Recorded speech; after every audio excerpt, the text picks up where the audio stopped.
um tema que é incômodo para a esquerda, porque parece que as primeiras manifestações em julgamentos do Cristiano Zanin têm deixado, para adaptar uma expressão, a direita empolvorosa e animada e a esquerda um pouco indignada, né? O Zanin se pronunciou contra, né, a descriminalização do porte de maconha e também contra o outro voto dele, absolutamente contrário e contestado, né, pelas áreas mais progressistas, né, porque foi um voto que não admitiu, né, de forma alguma, né,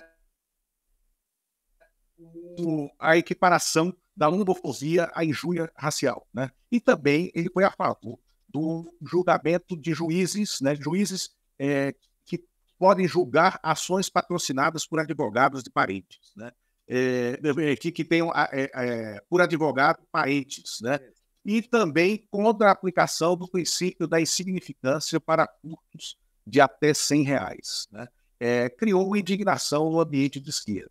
O Zanin até, segundo um texto que está hoje, que foi colocado agora à tarde em alguns sites, ele explicou-se com alguns amigos, dizendo que não podiam transformar essas primeiras manifestações dele em parâmetros, né, do que será ele na Corte, no Supremo Tribunal Federal, né, e que ele tem liberdade, né, para dar esses votos. Isso é fato. E o Zanin tem 27 anos, né, do Supremo, ficando até a data limite, né, a idade de 75 anos. É verdade que foram votos conservadores e todos estão a maioria desses 5 votos relacionados com costumes.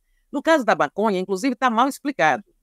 Ele votou, sim, para a diferenciação de traficante e usuário, tanto que ele até propôs como parâmetro 25 gramas. A maioria dos ministros votou por 60 gramas, ou seja, até aí ele foi conservador.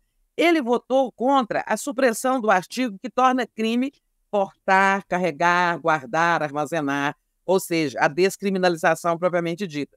Mas ele votou, sim, para a questão de separar traficante de usuário. É preciso ter um critério. Porque é isso, a falta de critério, que tem levado os pobres, os negros, os favelados, mesmo com 10 gramas de maconha, um baseado, e é qualificado de traficante, prisão preventiva, prisão temporária, jogado do sistema carcerário, lá é cooptado pela organização criminosa que fala sua mulher tem que trazer maconha para o presídio. Acabou o futuro do sujeito, né? E às vezes é porque ele tinha um baseado, mas ele foi esse foi traficante. Já num outro bairro rico, com a mesma quantidade, o outro é usuário, né? Então, assim, eu não achei tão pecaminoso o voto dele assim na questão, mas são sim votos conservadores. Agora, eu acho esse patrulhamento, eu acho ele indevido por 2 razões: inadequado, impróprio. Primeiro, é isso aí que o Zanin falou, não se pode medi-lo, porque ele mal começou a votar, né? Mas, primeiro, porque a esquerda não pode achar que um ministro do Supremo é como um deputado. Uma coisa é um deputado que é eleito para ser fiel a um programa partidário. Então, ele não pode chegar lá no Congresso e dar um voto que colide, que agride o programa de um partido, né? É diferente o ministro do Supremo. O ministro do Supremo não foi indicado pelo presidente e aprovado pelo Senado com uma plataforma, para agora dizer assim, é um traidor, né? Não, ele não teve plataforma, ele não fez compromissos temáticos, né? O que se observou era o saber jurídico, o notório saber, a ilibada reputação, o preparo dele, os compromissos com a Constituição, com a legalidade, com as garantias constitucionais e tal. Isso, e aí o princípio garantista, né, Tereza? Que aí se amanhã, o garantismo, né? Exato. Se amanhã ele votar por uma violação de uma garantia constitucional, acho que aí sim, nós todos podem reclamar. Então, por esses votos aí de consciência, de opinião, de interpretação, sabe? Não acho cabido esse patrulhamento. Uma razão, eu falei que eram 2, eu esqueci a outra, sabe? A primeira é isso aí, porque ele não é programático, né? Ele não é um deputado, não é um parlamentar. Não, a outra manifestação dele foi em relação à homofobia, não equiparar o crime de injúria racial. Tá, mas assim, sabe, é o que ele pensa, né? Ele tem razões jurídicas. ele, para entender assim, a única coisa, assim, o limite é ele votar de forma contraditória com o garantismo constitucional.